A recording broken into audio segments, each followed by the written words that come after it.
and we're here today to talk about facial rejuvenation. Ultimately, this is a pretty large topic, and it spans a pretty wide breadth of treatments.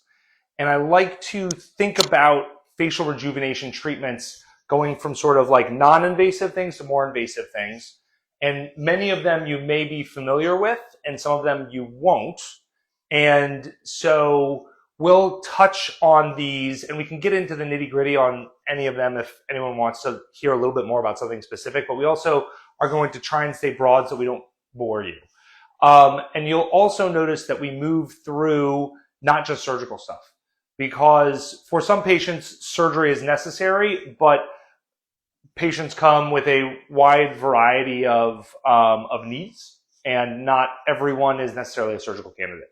So what I'd like to do is just introduce you to the practice, talk a little bit about what happens as we age, specifically in the face, and then we can talk about the treatment options. During this, I'll be introducing you to my PA, Sia, who runs our MedSpa, and really has a fund of knowledge based on like the non-surgical treatments.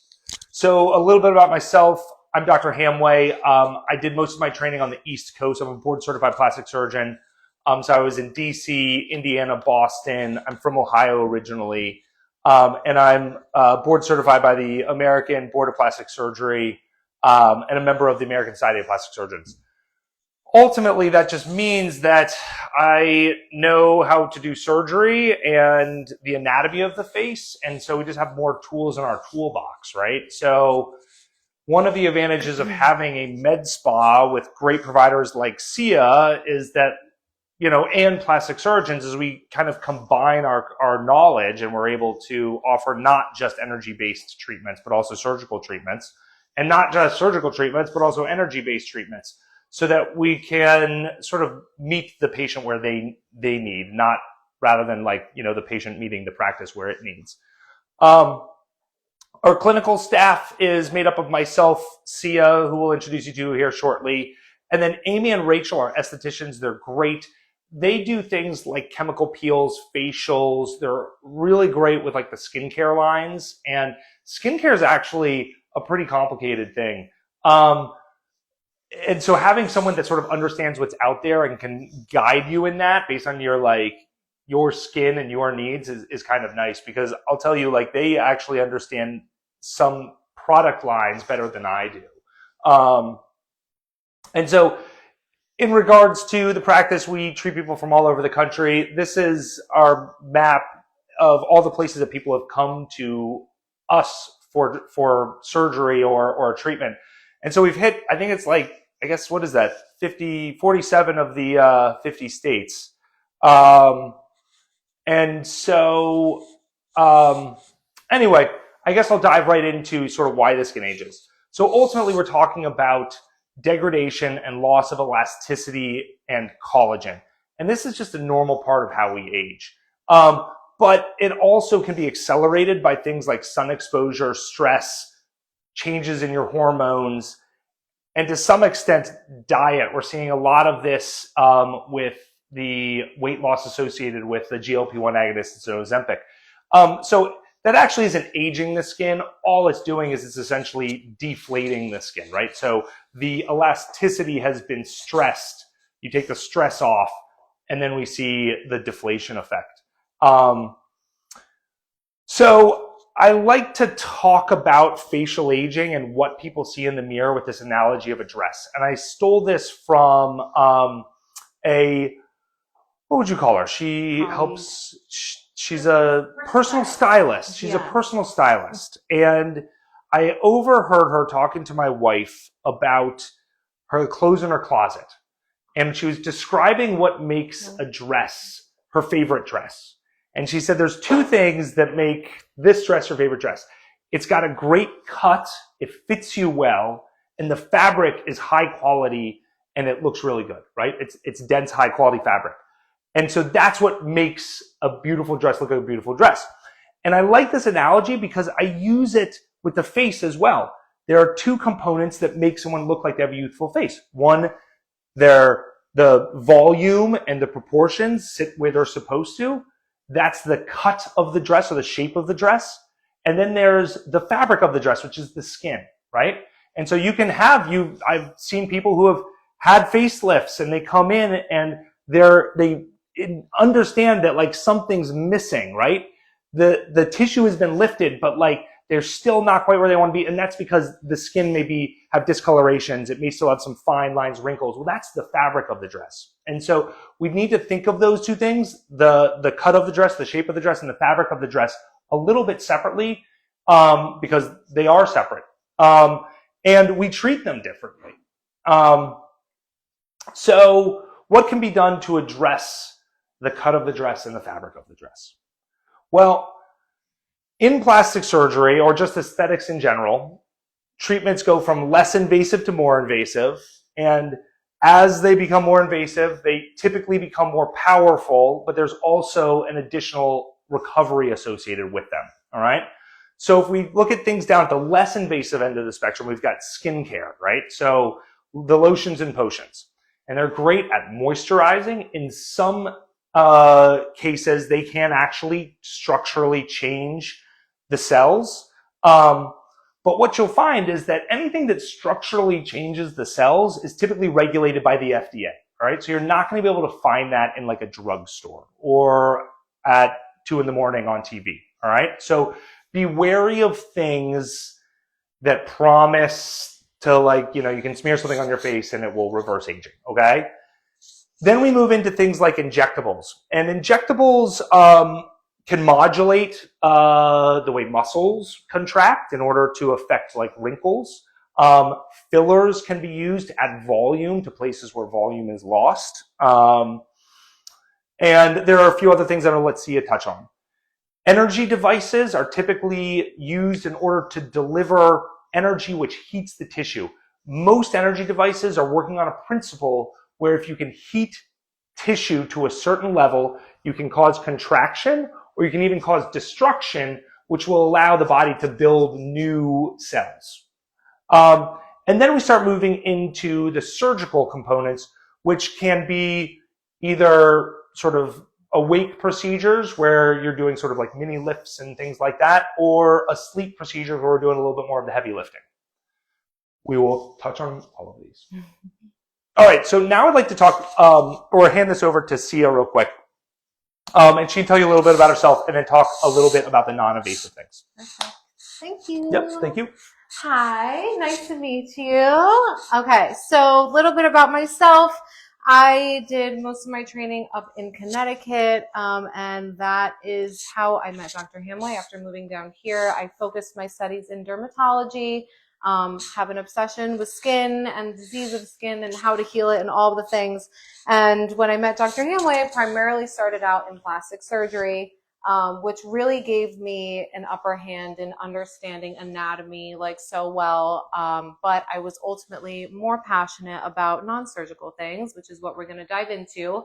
So now I've been able to use everything I've learned with him and apply it clinically here at the MedSpa. So we kind of touched on a couple different things. I'm going to kind of dive a little bit deeper into all of the services that we offer here, starting with, neurotoxins, fillers, and we'll kind of start with the least invasive things and move into more invasive, more downtime, and those kinds of services and what they can do.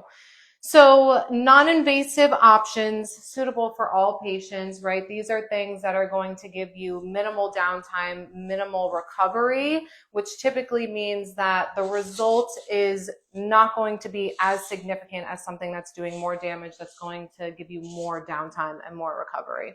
So, you can see less invasive techniques that offer great results with less downtime, essentially. Starting with skincare, these are some of the lines that we offer currently: Skin Better and Zeo Health, and then Silogen, which is actually for scars.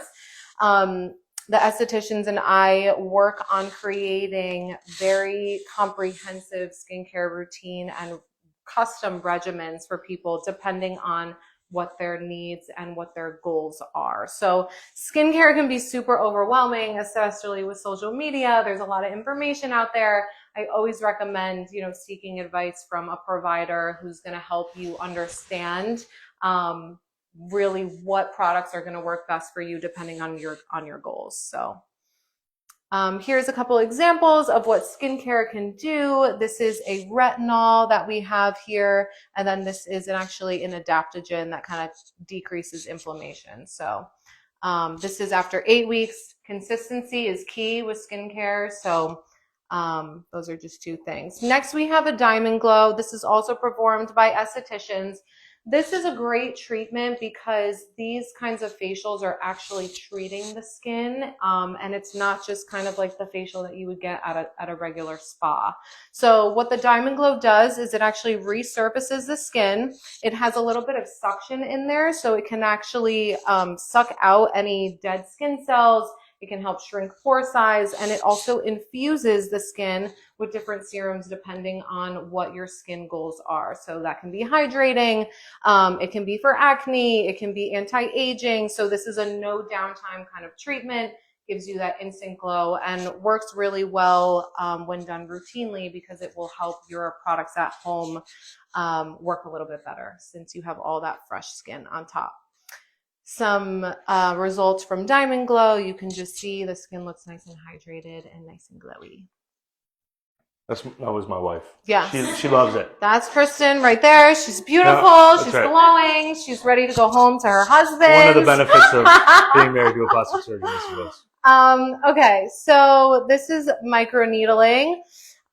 When we talk about remodeling the skin, it's important to understand that most things need to cause some kind of trauma to the skin in order for it to respond. Microneedling is truly a gold standard in aesthetics because it helps with all concerns. It helps rebuild collagen, it helps with fine lines, it helps with texture, acne scars, sunspots. So this is really the biggest bang for your buck. Again, minimal downtime, so you are going to need multiple sessions, but most of my patients are doing some kind of microneedling, at least for maintenance, because as you know, we lose collagen every year, and this is such an easy, great treatment to do to maintain that collagen production. So you can see here, like this is a little bit of forehead wrinkles and a little bit of scarring. This is after like 3 treatments. So it really just helps like kind of blur and remodel the skin. Chemical peels. So now we're using a different kind of approach to traumatizing the skin in a different way. This is based on using acids and different kinds of ingredients that typically are tailored depending on one specific need. So we have a couple different chemical peels here, and again, can be overwhelming when just looking this up online, but our estheticians know the different ingredients in each peel and will tell you which peel is best for you depending on your specific skin concern. And depending on which peel you choose, this can be either more superficial by just kind of resurfacing the very top layer of your skin, or we can get a little bit deeper where we're actually going to, below the dermis of the skin, in the dermis of the skin and peeling everything off. So that will require a little bit more downtime, but it's nice to know that we have, such a large variation of different kinds of peels. Can you explain what a chemical peel does?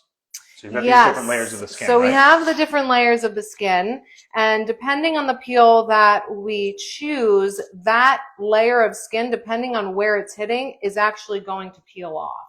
So if you have pigment very superficially on the skin, that peels off. If you have a little bit of texture, we can kind of resurface the skin by hitting it a little bit deeper, because texture lays deeper in the skin and can peel off. So most chemical peels, you have about 5 to 7 days of like sloughing of the skin. Exfoliation. Yes. And after that skin comes off, then you have fresh new skin underneath. Kind of grows back in its Yes. place. And these are, depending on which treatment you choose, are also typically done in a series as well. Yep. So this is one of my favorite chemical peels, and this one is really specifically good for melasma. So if you or yourself or know anyone who have melasma, it's very, very difficult to try and treat on your own. It's very stubborn, and this is a pigment issue that occurs in the skin, typically in women who have had children or have gone through hormonal changes. And this is just the result of what one of the peels can do. Now, mind you, this is a very intense peel, and she was peeling for about 60 days to get to this result. So, but it is possible through a chemical peel. Okay, now getting into the non-surgical options. If you have never heard of Botox, it's time to make an appointment with me because it's probably time. Okay, so neurotoxins are, it's a neuromodulator. So these are tiny injections that are made underneath the skin. And what the neuromodulator does is it actually attaches to receptors on your muscle and temporarily paralyzes the muscle from contracting. So, you can see this patient is attempting to lift her forehead up.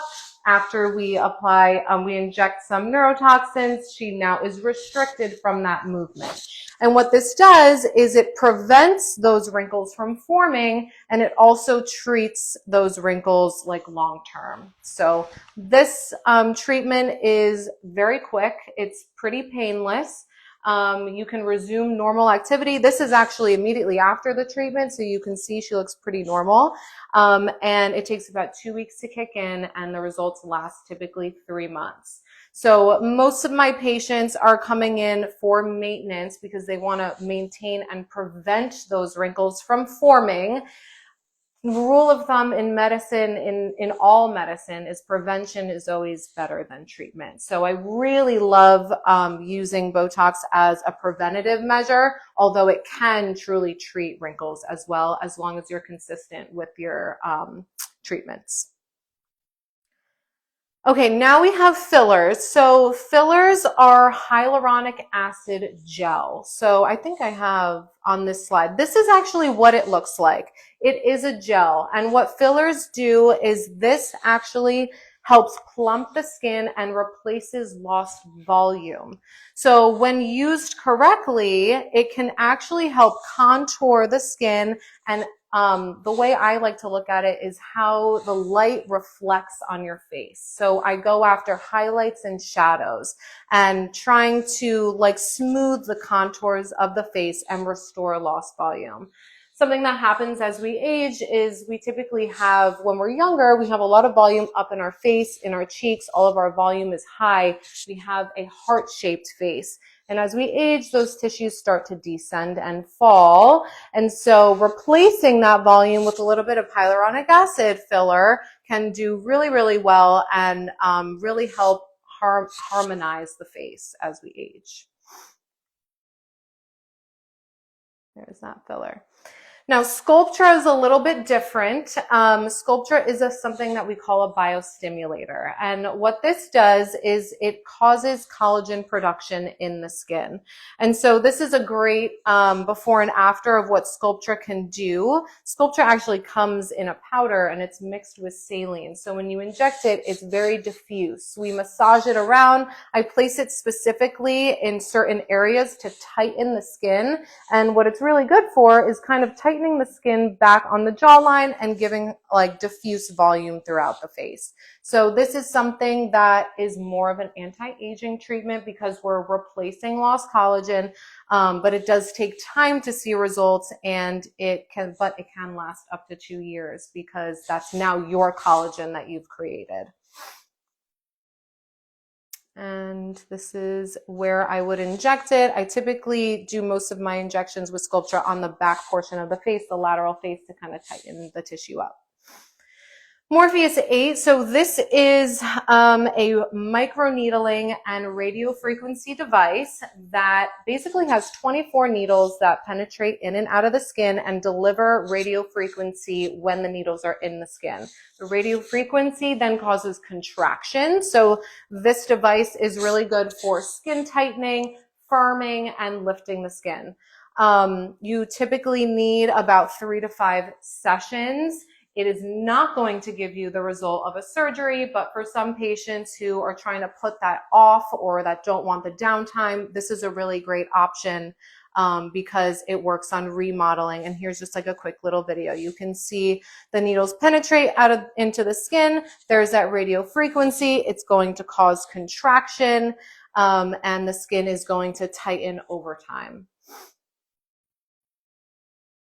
And here are just some results of the Morpheus. So this is the kind of treatment where, you know, you need a little bit and it will go like a long way. PRF Easy Gel. This is one of my favorite treatments. A lot of people are nervous when treating around the eyes. And for a while, hyaluronic acid fillers were used in this area, but there have been some complications associated with that. So this is a really great alternative because it is 100% natural and 100% all of your white blood cells and plasma. So what we do is we draw your blood, we spin it down, and I actually heat a portion of that plasma, cool a portion of that plasma, mix it together, and it becomes a gel. So it basically mimics a hyaluronic acid filler with all of your own good nutrients in it. So when we inject it into the under eyes, it does replace the volume, but it's also going to help with collagen production. It's also going to help feed your fat cells, because what we get from that plasma are all those healthy stem cells in your body. When we inject them, they get to work and they fix whatever problem's going on. So love this treatment. And then we have lasers. Yeah, and I'll take back over here. So thank you for that, Sia. Of course. That was great. So, and you know, as we were talking about Morpheus, that is as we move into these energy devices. Lasers, ultrasound devices, Morpheus, radio frequency devices, they all work on this principle of heat, all right? And so they're all different ways of administering heat and trying to get contraction within the skin. So lasers come in a variety of forms, and depending on like what you're trying to treat. Some are designed to treat pigment and discolorations. Some are designed to treat birthmarks. Some are designed to actually destroy tissue. The idea being that new collagen is replaced in that where the tissue is injured. And in many ways, there are settings that also mimic chemical peels where you can do full field ablation. It sort of takes off the top layer in a very controlled way. The idea behind it is, well, specifically for ablative lasers that are for skin tightening, they punch holes and heat the surrounding tissue in a way that new collagen gets deposited in the channels and the heated tissue contracts. You can also just heat the tissue, which causes a contraction. They find that when you ablate and heat, you get the most contraction. This sort of represents that full field ablation where you're sort of taking off the entire top layer. Now you can't go this deep with full field ablation because you'll create a scar, okay? So this kind of full field ablation is great for fine lines and wrinkles. Typically it's used around the mouth, which is a particularly hard area to treat, what they call smoker's lines or sort of straw lines, where this is used for skin contraction around the face, okay? Yep, so that is how the laser works. This sort of shows the progression, because when you use a laser, you're essentially creating a controlled burn. And so you will get this red response that can take a week, 2 weeks, sometimes even longer to resolve, depending on how high or low you set the energy, okay? Obviously, the more energy you deliver, the greater the result, but the more inflammatory response you'll have. All right, so now I'm going to launch into the surgical options, which is really where I spend most of my life. So surgical options are for more advanced signs of aging. All right, so this is stuff that like a little lift doesn't quite treat. So if someone stood in the mirror and they've gone like this, well, it's probably time to start talking about surgical options. All right, if you go like this and you kind of like what you see, well, that can be some of these like energy devices. All right. So when we evaluate a face, we typically break it down anatomically, mostly so that when we're talking, we can make sure we're kind of talking about the same thing. So we'll break down the eyes into the orbit. That's a little bit of a different conversation. Then we've got the corner of the eye down to the corner of the mouth, called the mid-face. The corner of the mouth down to the jawline is the lower face. And then the neck, the jawline down into here is the neck. So what do we look at when we age? Well, in the mid-face, we start to see descent of the volume on your malar eminence, that the sort of cheekbones start to come down. We'll get jowling in the lower face, so the volume starts to settle along the jawline, and you'll lose the contour of your jawline. And then in the neck, the tissue starts to fall away from the neck, and we lose that nice tight, it's called a cervical mental angle. Your neck comes up, your jawline comes back, and it meets right there. And in someone like Sia, it's 120 degrees, okay? But as we age and that tissue relaxes, it comes away. There's also a muscle in here called the platysma, and I think I talk about this here in a second. Yeah, we'll talk about that. But the platysma is this muscle, all right? And it's got two halves. And so you can see the edge of it on one side and the edge on the other side, and it's not connected in the middle, at least in 80% of the population, it's not. And so as that relaxes, you start to see that more, okay? And these are all things that can be addressed with surgical options, all right? So let's kind of lift. What am I doing? I'm pulling the tissue back sort of towards the ear, and it looks like I'm pulling on the skin, but in reality, the skin is connected to the deeper structures, the fat and the muscles. All of that stuff is aged. All of that is relaxed. And so what we actually do is we make an incision that goes underneath the sideburns. It dips down underneath the earlobe and then goes into the hairline like this photo. And that shows us this layer of tissue called the SMAS. All right. Now the SMAS is a tough connective tissue layer that envelops those fat pads in the muscles. And by manipulating the SMAS and pulling up on that, you can resuspend those structures in the face. So you actually create this look, but without pulling on the skin.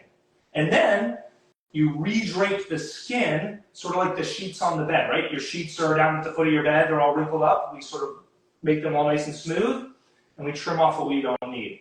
But what we don't want is we don't want a facelift that is suspended by your skin, okay? We want to suspend the SMAS and then re-drape the skin, all right? Now the one other component that's important to sort of like understand is that the SMAS is in continuity. It's the same layer as that platysma muscle, this guy, all right? And so when we do a good facelift, we're lifting the SMAS. Oh, very cute. Thank you. We're lifting the SMAS, but we're also treating the platysma, all right? And when you treat the platysma and you plicate it or you sew it down the middle, it acts a little bit like a hammock to lift up and create some cool results, all right? So this is sort of the result of a facelift. So what you'll notice in her case is the volume is starting to come down. We have a nasolabial fold. We've got a little bit of a jowl here, and we've lost our cervical mental angle, right? When we come over here, the volumes come back up, the jawline is nice and smooth, and the neck has come up, right? We've recreated that cervical mental angle through a combination of a neck lift and that platysmoplasty where you show that muscle to platysma. In men, we see the same thing. You'll notice the two lines, that platysma, and how things are sort of wrinkled around his face, and we can kind of pull things up to create, better jaw lines and bring the volume back up onto the malar eminence, the cheekbones. So I guess the next thing I'd like to demonstrate is how the recovery goes, okay? Because people want to know, how does this fit into my life, all right? So I'm going to cycle through a woman as she progresses through the 6 weeks of healing, all right? So here she is preoperatively. Let me see if I can get to the sort of 6 weeks so you know where we're going with this. That's her preoperatively. This is her at the end of her 6 weeks of recovery, all right? If we work backwards,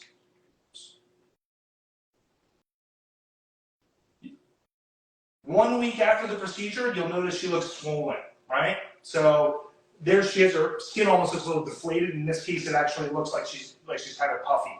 She also has a little bit of a yellow discoloration. That's essentially a bruise that's resolving. I like this photo because this is sort of an extreme example of recovery. Most people don't get this kind of bruising. Most people don't get this kind of swelling. Some people do.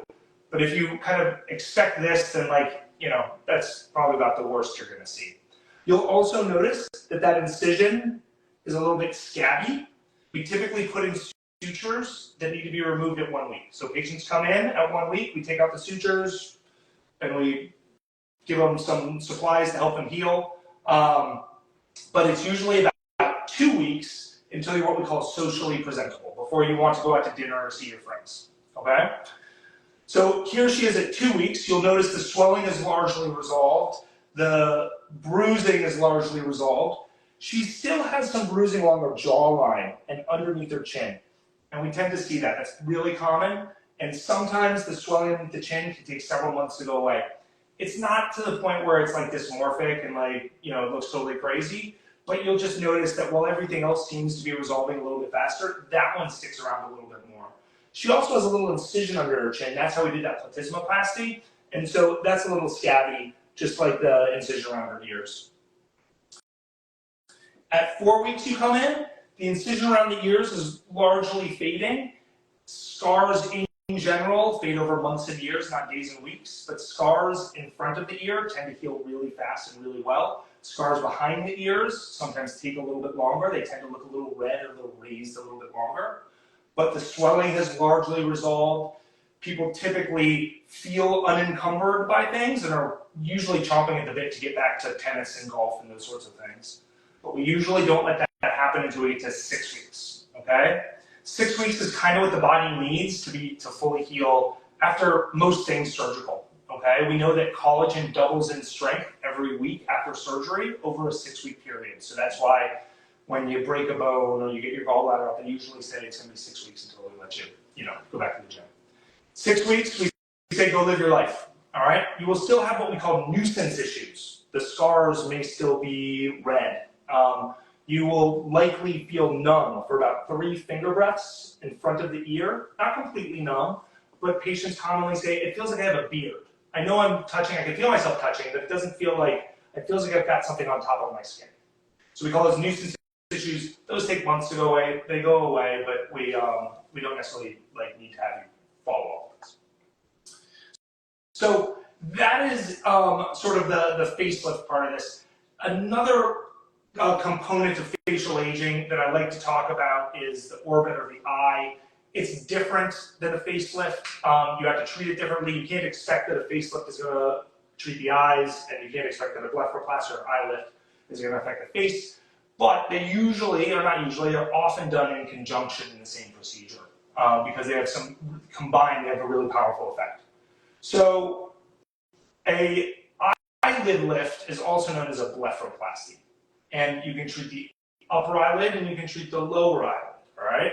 Upper eyelids tend to mostly be skin, and the upper eyelid tends to be an area that tends to age sooner than other areas on the face. The reason that is because the skin is thinner.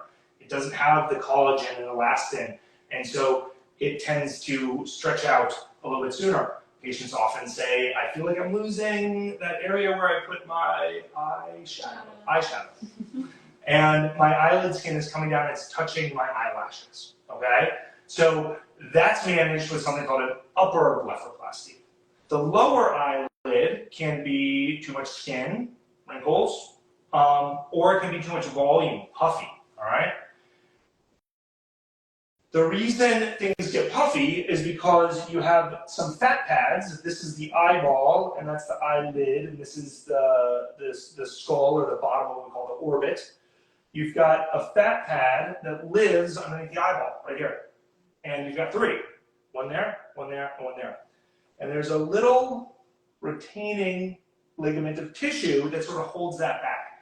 And as we age, or things like allergies stretch it out and then sort of is expanded and contracts, it begins to herniate or bulge forward, and you get this, all right? So in order to treat that, we can actually go in from the inside of the eye into the fat pad and remove some of that to allow that to flatten out. All right.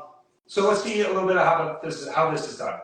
So for an upper blepharoplasty, we're removing this, I call it sort of a banana-shaped piece of skin. All right, you got this extra skin that's kind of hanging out above the eyelid. That gets removed in the crease of the eye, and it tapers at the ends. Depending on how much skin you have out on the side, it may come out a little bit further so you catch more of that. It may be wider in order to catch more of that skin. But that's sort of the general pattern for the skin that's removed. And then it's stitched back together with a little stitch that we don't tie knots in. It lays flatter when we do it that way. And that slides out 1 week after. Now in this patient's case, we were only doing a blepharoplasty, the upper blepharoplasty. This wasn't done with a facelift. So we can do this in the office. This is a skin procedure. This is like going to the dermatologist, okay? And so we don't need to knock you out. And so you come in, you walk out, and you have something to drive you home. But this is a less than an hour type thing. And you tend to get a little bit of bruising and swelling just because that's what the eye does, right? When people get into fist fights, they don't get black and blue chins, they get black and blue eyes, right? The tissue is fragile, it's thin, so it tends to bruise and swell. Lower blepharoplasties, we're talking about those fat pads. If this is a too much skin issue, well then we also need to remove skin. And so in that case, we'll make the incision at the bottom of the lash line. We'll lift up the skin and the muscles so we can get to the fat pad. We can remove the fat pads, and then we sew that back down, and we have that little stitch again that we don't tie knots in. Comes out in a week. This is why people get upper blepharoplasty or blepharoplasties. You'll notice that the skin is down, it's touching the eyelashes. In this case, you now get to see her crease again, and this area where the eyeshadow goes. The other thing about skin is it sometimes can weigh down on the eye. Now, this isn't always a weight of the skin problem, but oftentimes it is. And when that happens, it tends to make people look tired. Whereas if you remove that and you raise up the crease, it tends to make the patient look a little bit more awake, right? A little less tired. So who's the candidate for these procedures? I've got on here stable weight or close to target weight. The significance of that is that when you lose a bunch of weight, there's a deflation effect. So in regards to most surgeries where we're doing tucks or lifts or making things tighter, you don't want to do it and then lose 30 pounds because something that looked awesome at whatever weight then deflates, all right? So now that Ozempic Wegovy is out there and is being effectively used, that's a conversation we regularly have people. How much do you weigh? What's your goal? Get there. It doesn't mean you can't have these conversations, but like that would be an important part of getting you ready for a procedure. Non-smokers, specifically with facelifts and neck lifts, nicotine can be a disaster because the tissue can die. We are messing with the blood flow through the tissue, and as does nicotine. So that double hit is a real problem. So, and it's not just smoke, it's actually nicotine in all forms, patches, gums, all that stuff. Nicotine is a medication. You have to be able to take adequate time off. You want your body to heal. Incisions don't like to be pulled or stretched, and so you don't want to have something going on in your life that's physically demanding. You also need that time to heal before you feel ready to sort of present yourself to the world. So if you've got a wedding to go to or a big presentation at work, this would be something you would either want to do at least 6 weeks before or after. And then assistance during recovery. We always encourage people to get your team together. These procedures don't hurt a lot, but for example, the facelift neck lift is done under what's called MAC or IV sedation. And so it's kind of like getting a colonoscopy, and you can't drive yourself home, and you will be puffy and swollen. And so for that first week, you may need someone who can sort of dote on you and be available to you. So as far as the consultation process, because every patient is unique, If this is something that you'd like a little bit more information on, or you want me to look specifically at your situation, we can either do virtual or in-person consultations. In regards to the in-person consultation, that's pretty standard. You come in, we'll stand in front of the mirror, we can kind of see. I can actually tell a lot from photos though as well. And so if you feel more comfortable sending in a photo and it's more convenient and you want to get the conversation started, you can send in a photo and we can talk on the phone. Scarlett and Juliana are my surgery coordinators. They can provide quotes and also talk to me or look at my schedule and find times that work for both of us so that we can find that right time in terms of, you know, it's right for you, it's right for your health, it's right for me. And then I've got a clinical team that reaches out to you to make sure that we have all the things that we need in order to do this safely. Clearances, perhaps, blood work if we need it. And so that is a streamlined process. So once you've decided this is something you're interested in, we can kind of put you in the pipeline.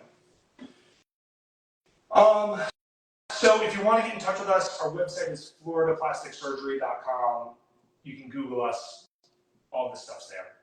But I love this stuff. I did an extra fellowship specifically in face things in Manhattan, so it's one of my sort of passions. And even if I can just be a resource in regards to, you have some questions, you just want to hear what I think, or you've seen this thing on TV, what's that about? I'm happy to have those conversations. So that is it. Are there any specific questions? What age do you find people getting facelifts? Typically getting facelifts. All right, well, I will say that in general, it's usually the mid to late 50s into mid to late 60s. All right. Now, that doesn't mean that I haven't done them on late 40-year-olds or 70 plus, but I think that facial aging, like some of the things that I'm discussing, that's when people tend to start noticing those. Less than that, a lot of times you're not necessarily a surgical candidate. So these preventive maintenance things are better treatment options. Energy devices, Botox, fillers, those can be very strong, good sunscreen routines. All of that stuff is, then hopefully you don't need me, right? Or then you can be one of those people that gets yours at 65, 70, right? So, yeah. Anything else? Yes. People always ask me, how long does a facelift last? Yeah, right? Well, okay, so that's a great question. The way that I was taught the answer to that in my training was that facelifts pull back the hands of time, but they don't stop them from ticking, all right? And so if you do a facelift and you're 55 and you look 45, then when you're 65, you look 55. So it's not that it just goes away, but it's just that you continue to age. Now, there is a component of relaxation that we talk about when we kind of get into the weeds, and we find that people who are younger, their skin, the fabric of their dress is a little bit more elastic, tends to hold the result longer. And so older people tend to sort of age a little bit quicker. Younger people age a little bit slower. There's a little bit of a trend of people getting facelifts sooner and sooner, and that's the argument that I think some plastic surgeons are using.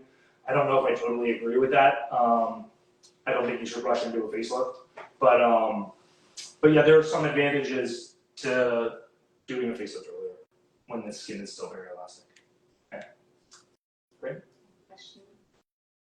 So oftentimes people want to target their lower face, or they'll say, I want a lower facelift. So does that entail like the full face still with the neck lift to get the optimal results, or do you find that sometimes people just want to target that area? Absolutely. So no treatment should, the patient should have control over the treatment that they receive.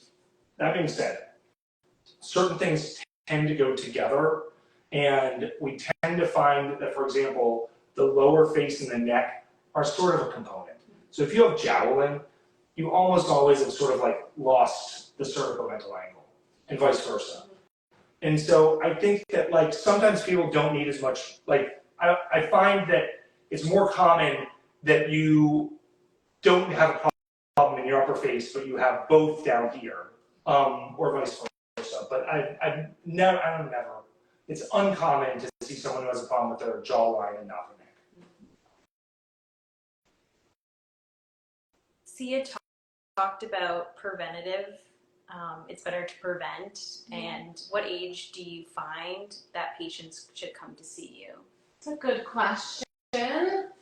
So obviously everyone is different, and everyone's genetics, can kind of alter the course of how you're going to age.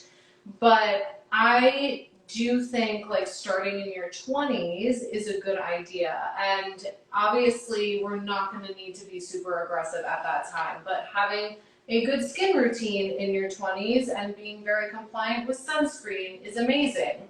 As you start to approach 30, maybe getting neurotoxins or Botox twice a year to prevent that from happening.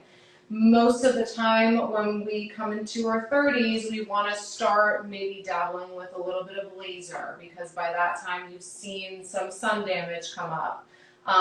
You want to start to be a little more consistent with your Botox, maybe doing it every 3 or 4 months instead of every 6. And then, after your 40s and 50s, typically when women start to experience hormonal changes, that's when we start to see those big changes. And it's really important, in my experience, to kind of catch you before you